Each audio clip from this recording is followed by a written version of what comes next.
रबीउल अव्वल सन 1440 हिजरी अपनी आबोताब से जारी है।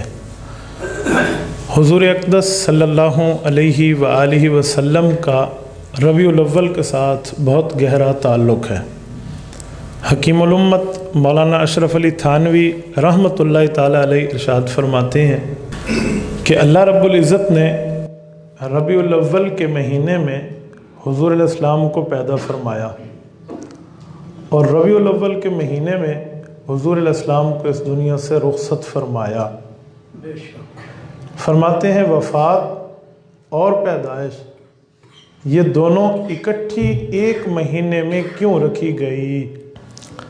उसकी वजह वो ये है, गोया अल्लाह पाक उम्मत को फरमा रहे हैं कि वफ़ात ये दुख की बात है, पैदाइश ये खुशी की बात है।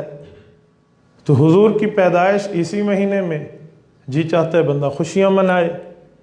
वफ़ात इसी महीने में, जी पर गम गालिब हो जाता है। तो अब क्या करें? तो फरमाया इस तरफ अल्लाह ने इशारा कर दिया कि न खुशी में हद को क्रॉस करो, न गमी में हद को क्रॉस करो।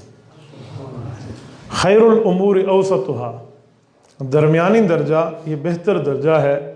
न इसे यौमुल ईद बनाओ, न इसे यौमुल हुज़्न बनाओ। न इसे खुशी का दिन कहो और न इसे गमी का दिन कहो।